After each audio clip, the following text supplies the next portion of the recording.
Hey, welcome to another great episode of the Real Deal Podcast.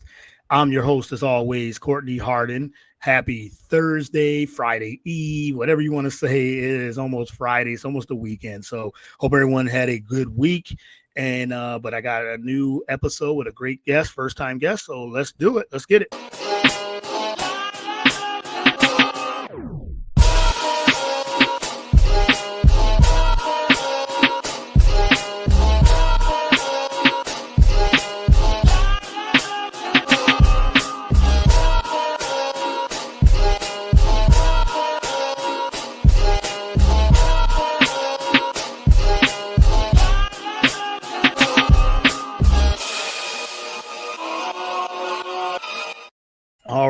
All right. Welcome to another great episode of the Real Deal Podcast. Once again, I'm your host, as always, Courtney Harden.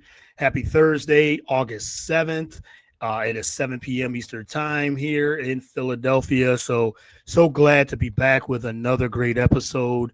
And before we get started, you can follow the show on all the podcast platforms, whether it's Apple, Spotify. We're also on YouTube. We're on Spreaker, iHeartRadio, BS3 Network, Roku channel, BS3TVLive.com. So wherever you consume podcasts, you can get it there. And you can also find me on all the social media platforms, Instagram, Facebook, Twitter, Blue Sky, and TikTok. So, follow the show there. I Get the Real Deal or Courtney Harden, or The Real Deal with Courtney Harden as well. So without further ado, let me bring in my guest. I'm very excited to have her on. We've been chit-chatting back and forth over the last couple of weeks, and we finally set a date. And like I said, I'm very excited to have her on. Renee Crooks. She is just read her Instagram bio. Behind the scenes of a golf girly. Join the journey, golf, community, and fun out of Toronto. And she says collegiate athlete, golfer, and a little bit. So we're going to get into her story. So Renee, welcome to the show. Really appreciate it. Hi, thank you for having me. Yes. Well, I'm glad to have you on. Glad that you accepted the invite. I'm grateful and thankful just to listen to, talk about a little bit of your journey and get to know you a little bit. So again, I can't thank you for doing this in your time. No problem. It's my pleasure. All right. Well, let's get started. I always ask my first time guest the same question. Who is Renee Crooks? And tell us a little bit about your background. For sure. Well, I would say the three things that would describe me is that I'm a big food person. Like, I love when I'm visiting a new city. So the first thing I would do is actually just search up their best restaurant in that city and go to it. Because that's where I feel like I want to learn more about their personality of the city itself and the people. So I'm a big foodie. Another one is that I love to be active and just try a lot of new things, especially for extracurricular activities, whether it's just like for any sports. Like, I just recently started pickleball. I didn't know how much running it actually took. So that was actually a great way for me to exercise and just to meet like a lot of new amazing people and just to get a good workout in. Okay. All right. And the third thing is that I love golf, and golfing is honestly a big identity to me, where I'm able to connect with amazing people throughout the world and around the world, where I'm able to learn about their experiences, their background, and just their perspectives. So that's me. Okay, I love that. I really do. So, like, almost like you said, foodie and traveling, and you said golfing, and so let's go into. All right, let's go to the foodie thing first. I want to ask you a little bit about that. And so what's your like favorite types of food? I love Chinese food. I grew up on Chinese food, especially as my background is Chinese and Jamaican. I grew up with Chinese food. So Chinese food is what I would say is my favorite. I love hot pot. And do you know what hot pot is? Or no, I don't. Oh, no. Okay, perfect. I love explaining it. Okay, yes, please do. Please explain. Well, hot pot is just like a soup-based meal where basically it's a communal food where we're able to sit around Okay. that pot and just input any food that we like. So we just like put the food and let it cook for a few minutes, and we just take it out. And it's just such a great way where we're sharing the food with other people, and it feels like you're more of a home setting than just like a standard restaurant. Oh, okay. All right. Mhm. All right. So hey, you learn something new every day. So that's something really. I think that's a good way to. You say you have foodie and travel and things like that. And all right, and then of course and golf. So we're gonna let's slide transition to the golf of it all and talk a little about the background in your golf career. Where did the love come from? And what got you into golf? Well, I would say it started with my dad. Okay. When we were younger, he would bring my sister and I to the driving range occasionally, like around a couple times a month.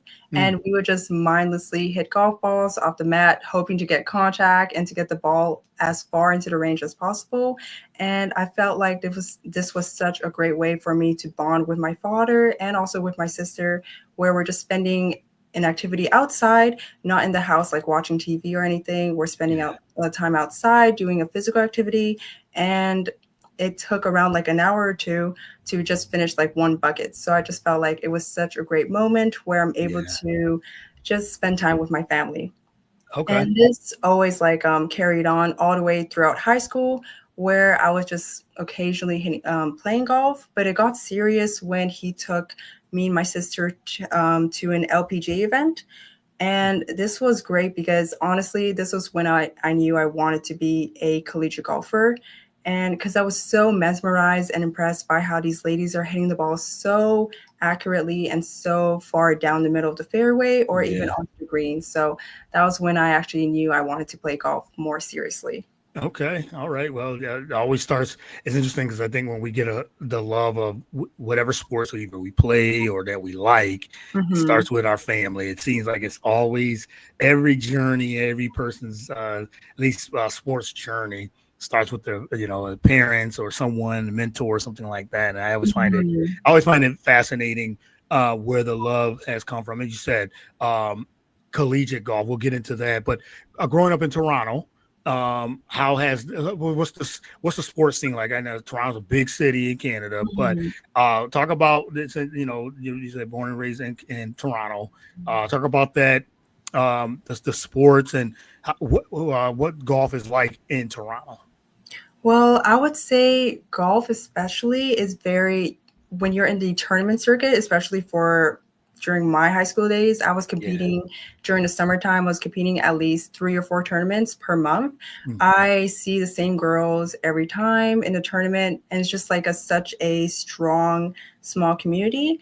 But right. for golfing, just for like leisurely, you will see a lot of different spaces like indoor golf or like city courses. Or if you want to go out of the city, there's a lot of courses around the city, but it's in the suburban area where you're able to just have all these different choices. It just depends on what you're feeling. If you like indoor, you don't want to travel that far, an indoor simulator is just, I feel like, it's the best way. And honestly, there's like many different indoor simulators around my area where I'm just able to book it. It's just in 5 minutes and just go there really quickly. Okay. All right. So like you said, it's more access, it seems Hmm. like to, with that of having, golf courses and things like that. So and also you said that you like to try different things. You said like pickleball and things like that. So we'll get in a little bit of that in a little bit, but I wanted to talk about you being a collegiate athlete as well. How was that transition to continuing to improve your golf game? Oh, I loved it. Like, honestly, when I transitioned from high school to college golf, I felt more independent, more mature, and Okay. I felt like I had to like take control of my life of just setting a set timetable. So I just felt more responsible overall. But I loved how for my golf game, it honestly made me more focused and more determined to be able to get the next putt into the hole, get the next shot, get the next birdie. And so I felt like that allowed me to level up my game because I always, honestly, it's weird because I always have like a slump during the summertime. But when I Mm, go back for collegiate golf to compete in the tournaments and to represent my university, I always like excel in that. So I feel like that competition, that rivalry with the other teams and the other people that I compete with allows me to elevate my game and allows me to focus even more when there's something on the line. Okay. Yeah, it's and I've heard from other athletes too that say the same thing. It is when you transition from high school to college or university, it is more you said independent because now it's like okay, is getting to a different level, Hmm. and so it's hard, like I said, for people that just watches it or whatever. They have it's like almost like you're watching. Okay, there's a different level. Of course, high school, college, and then even the pro. But as you said, it is more feels more independent and Hmm. really working on your more individual game. As I mean, golf is an individual sport, but working on more of your individual game. So, how would you define your skill set and your game as a golfer? I would say that I'm very strong in my up and downs. So in golf, where we always have to, every hole there's like a score, we always want a par or a better, like a birdie or even an eagle occasionally. Yeah. Well, for my up and downs, where I'm not on the green in two shots or typically three, depending on the hole, the par, I my up and downs is where it tests me. It's like, okay, we need to lock in, we need to focus to save this par. And if I get the ball close to the hole, I'm able to get a good putt on it and get the ball Mhm. in. And this allows me, and this proves to myself that I'm able to actually focus and to actually get what I want to do and visualize my goal, and I'm able to attain it. So I feel like that's my skill set where my chipping and putting is honestly my strong suit for my game. Okay. So you're like, yeah, okay. So the putting and chipping. So kind of like you said, you get it on the green and get it closer to the hole, and you're like, okay, this is where this is where your favorite part of the game is the putting, Mhm. and watching golf, like I said, I understand it and watch it and everything. I want to start playing and Mhm. so too, but I it is interesting because even talking with like seeing other professional golfers talk about how putting is like one of the main things that they work on Mhm. in their game, and they truly love to work on that. So would you say that, like you said, you love the putting? Is that like one of the most important factors in golf? Is putting and chipping, Oh or is yes, it? Yeah. for sure. Because honestly, it makes or breaks your score. If you Okay. win a tournament, if you make the cut, because honestly, you can hit amazing shots. You can hit Right. amazing shots off the tee from the fairway, but if you can't get the ball into the hole, you won't be. You Right. can't. You can't do it. You can't do it.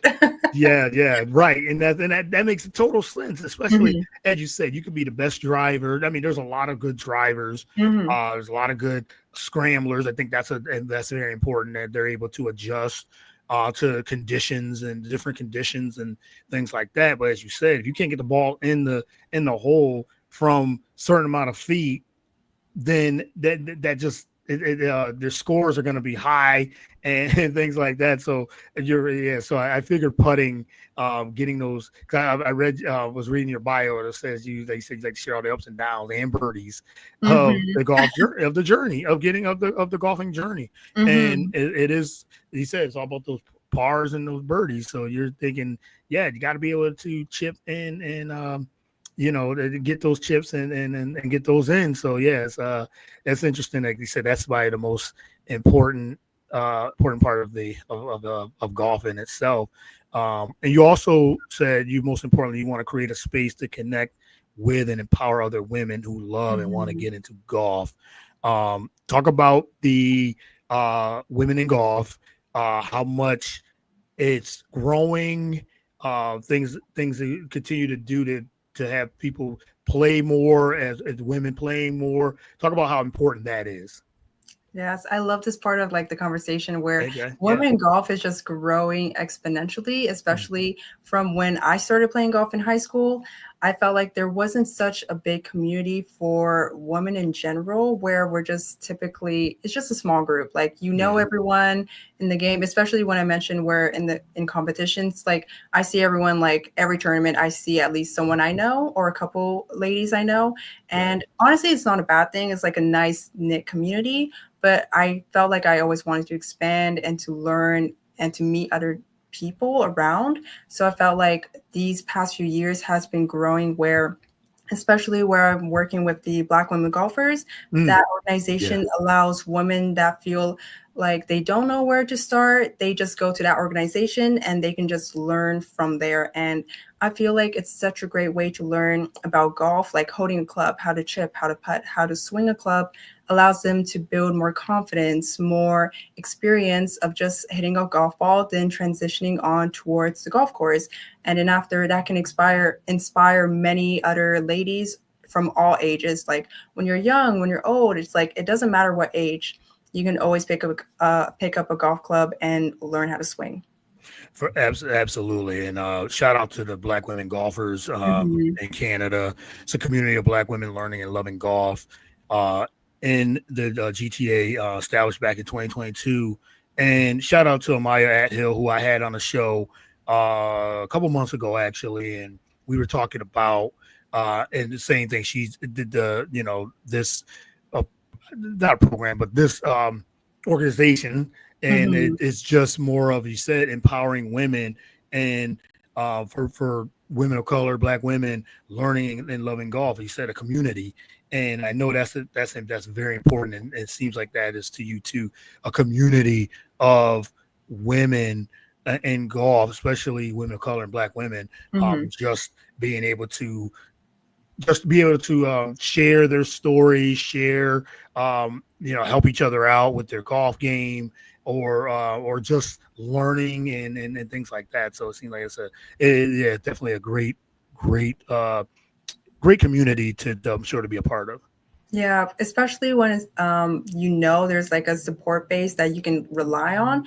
Because I Right. know a few women where like I know golf is like a very individual sport, so you might feel isolated sometimes. But Mm, by having a community behind you, or you can just talk to, just empowers you a lot. And honestly, some people don't even realize it, but once they know that there's someone that you can always play with, you can always practice with, it actually allows you to be more passionate about the game and just like to learn throughout the years. yeah, for sure. And I think it's a good way, as you said, even for young women, young girls that Mhm, want to get into it too. And you said you want to bring that community together where they can have a safe space to be able to say communicate, talk about, they said, the ups and downs, things, looking out for each other. And I think social media is a big part of that. Talk about how much social media has can be a big influence to having something like this, like the Black women golfers.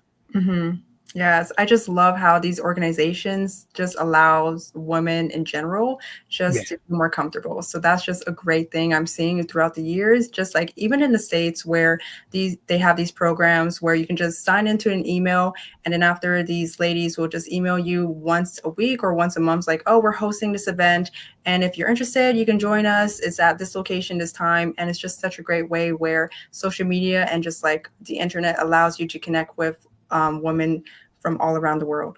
Yeah, yeah, and again, social media, yes, it has its has its downs. It definitely has its Yes, negatives. yeah. There's a lot of that, but there's positives, and this is a great way to be able to connect and network. And when it's used right, and Mhm, in the right hands, social media can be a very powerful tool. And like, I mean, for like, with even with us, we connected on social media, just the algorithm of social media, and being mhm, able to connect. And yeah, that's how it is. So yeah, that I think that was very important to bring that up, because as you said, women in golf is growing, and you're seeing it in the community. You're seeing it with fashion. I got to ask about the fashion of golf as well, like define your fashion, but we'll get into that in a minute. But yeah, just talking, but like I said, the social media part of it, where you're able to connect with other people, especially in your mhm. profession, I think goes a long way. Just the networking in itself is very important. Yes, it does. Honestly, because I started this golf account this summer. I was thinking about it like throughout my second semester Mhm. last year, and I was like, okay, it's like I want to showcase what I do to my day to day. And honestly, golf is such a big part of my life. And I felt like I could showcase my experience as a colored collegiate golfer and just to Yeah. connect with other ladies or anyone around the world. Is like, oh, it's such a great way to connect. Where honestly, when I opened up this account, I was able to connect with lots of new ladies and that I didn't even know that was around my area in Toronto. And it's such a great way where I'm feeling so happy where I'm able to connect with them and then link up with them throughout the summer where we're playing throughout the summer and also just practicing on the driving range whenever we have time. So I felt like just being able to have a golf account on Instagram allows me to open up with lots of opportunities. Yeah. Yep. Exactly. Exactly. So, now I want to ask you about just a few more before I let you go. I wanted to ask about more on the fashion, golf Mhm. fashion, and I've heard from a lot of different. I was just say a lot of different women in golf. They're looking for different lines and what clothing lines and what comfortable and things like Mhm. that. But how would you define your golf fashion and is there anything particular that you look forward to just to say, okay, I want to be fashionable but still comfortable as well? But how would you define your golf fashion? Where do you see golf fashion going? There's so many brands, and I think even like there's so many women that are designing their own brand, that have their own Mhm. brands, and trying to help out because he said you have the old school way of tighten button up and things like that, but now Mhm. it's more fashionable. But talk about a little bit about golf fashion and how would you define your fashion style on the golf course? Well, I would say when I was younger, I really didn't care what I Okay. with. But that actually changed in college where honestly when we have the uniforms it's always going to be collared and Yeah. skirt or shorts. But honestly, when I'm not representing my university, I always like to honestly picking out an outfit is always makes my day on the golf course. Like Okay. I want to look nice, I feel nice, I play nice. That's my motto. No, I love that. Yeah, I think that So should be in life in general, right? Yeah. yeah, so it was just honestly, I felt like where I go to is Adidas, I go to Nike. I also just go to SVP because they have great deals. And I Mm. just focus on not only looks, but comfort because if I don't feel comfortable in what I'm wearing, I'm not going to be able to swing well because I'm just going to be overly conscious of what I look like. So I just make sure that the skirt is just a good length or the shorts is a good length and that my top is just it's not too tight, but it's not too loose. That's all I really care about when it comes to golf fashion. All right. Let's say you want, like you said, when you look good, you feel good, you play good. Mhm. Yeah, I think Yeah. that should be, like I said, that's in life. When you feel good, you perform good. It's like, Mhm. yes, but like you said, you want to be comfortable as well. And I've gotten to a point too, just in general, what I wear. It used to just be about, oh, I gotta get the latest trend and things like that. Now it's like Mhm. it's comfortable. As I got older, it's more comfort.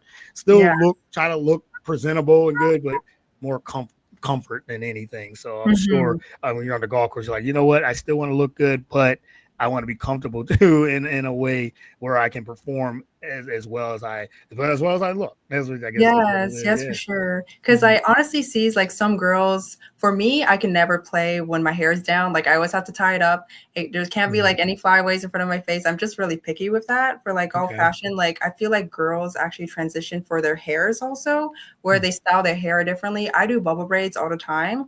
And I feel like I put bows in my hair. That's also part of like making it more fun for me because I feel like that's like my pregame to having a good round. And then afterwards, when I'm actually playing, I feel good and I feel comfortable. So that's just how I actually go to my day to day on the golf round, on the golf course. Okay, yeah, for sure, definitely. And talk about that day to day as well. That was Mhm. going to be one of my questions. So yeah, we'll transition to that. Yeah, what is a day to day like in Renee Crook's life? Is it? I know it probably varies each day, each week, but what's like a week to week or day to day life and Renee Crook's life, golf life, or anything like that? Yeah, well, I'll start for like the summer. My summer schedule and my like collegiate schedule is like totally different. I'll Yeah. start with my summer for like just like working on my golf game. I would always go on the range in the morning to do like a short game, to do putting and chipping for around 2 hours. And then afterwards, I would like take a little break and then go back on the range and just hit for another hour. So that would be around 3.5 hours, just like in the morning.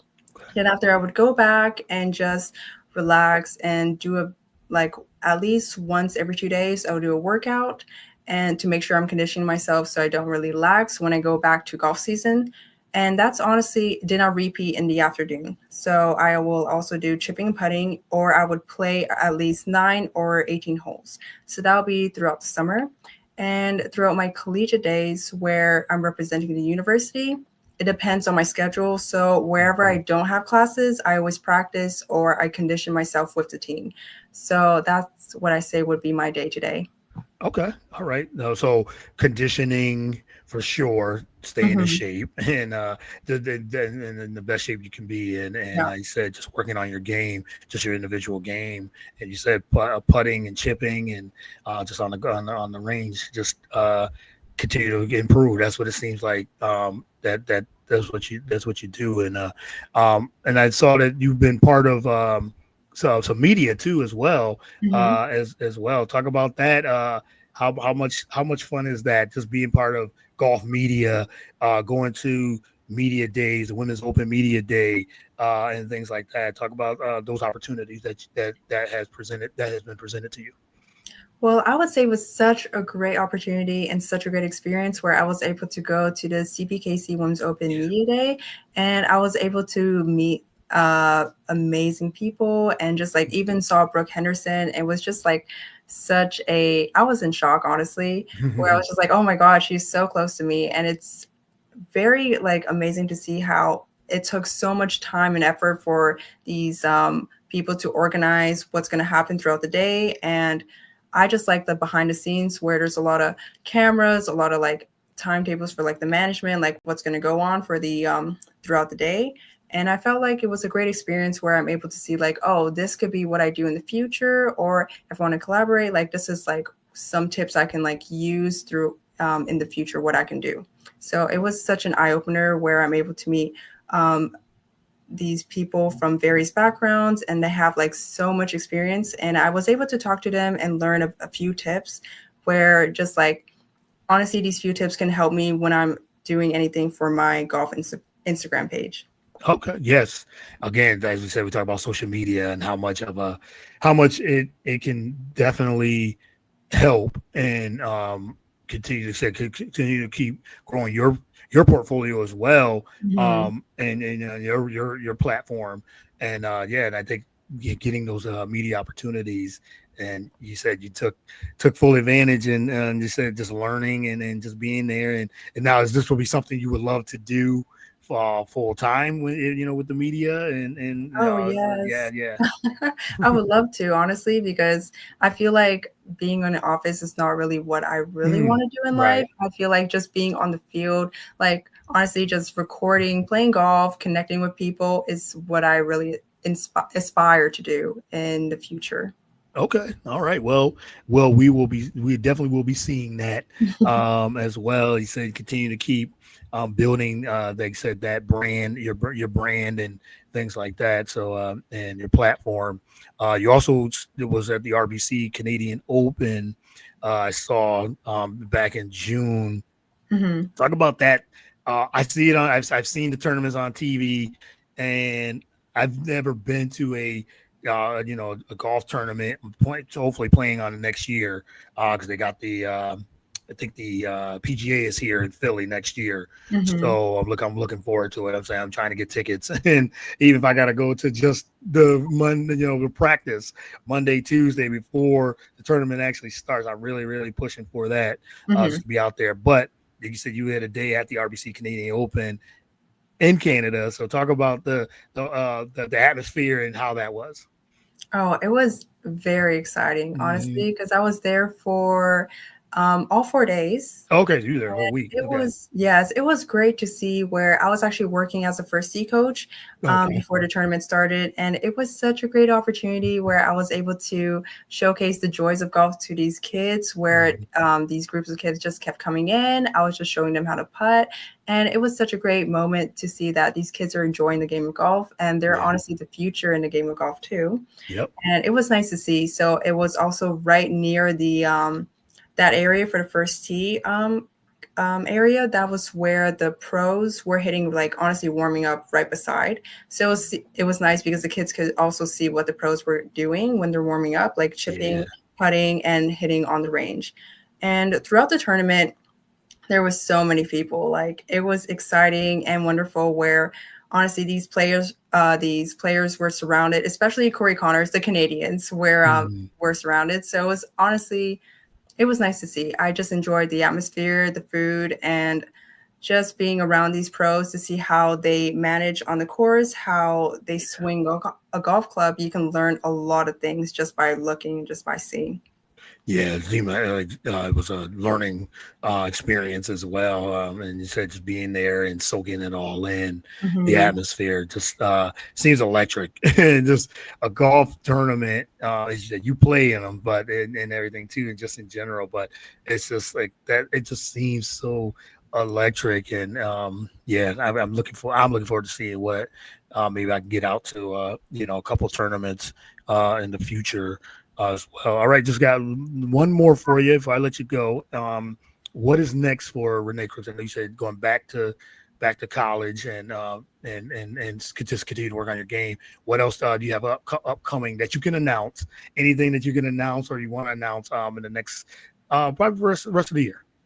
Well, I would say I'm gearing up for a senior season, so that's Mhm. really going to be exciting. I'm hoping that our team will make it to nationals this year. We were so Okay. close last year, so hopefully that's honestly our goal. My goal, our goal this year to make it to nationals. After college, I am planning to qualify for this Jamaican tour in Jamaica, so hopefully Okay. I'll be throughout the summer, and that's honestly would be my the biggest goal I have this year. So I'm just gearing up towards that. So after college is done, right after college, I'm going to go and try to qualify for that. So that's my big announcement. All right. Well, you hear it. You heard it here on the Real Deal, the announcement. So I'm looking forward to seeing your journey, continue success on your golf journey, your journey in general. So I can't thank you enough for doing this. I really appreciate it. Love the conversation and many blessings. Everything you got coming up and going on and continue to helping building that community putting building a community together. Like you said, empowering other women who love and just want to be into golf and media, and that too as well. So, but let everyone know where they can follow you, reach out to you, need advice, something like that, but on your platform. Thank you for having me. It was such a pleasure. Hey, yeah, you're welcome. No problem at all. So you can follow Renee Crooks on Instagram at th underscore Birdie Bell. That's Belle. Anywhere else they can follow you on social media? No, that is all. Just Instagram. Just Instagram. All right. So follow Renee on social media there. Again, th underscore Birdie Bell, Belle. So all right, thanks Renee for your time. Like I said, really appreciate it. And hopefully we can do this again Yes, for sure. at a later time as well. So I really enjoyed it. Same here. Thank you so All right. much. All right. You enjoy the weekend and I'll talk to you soon.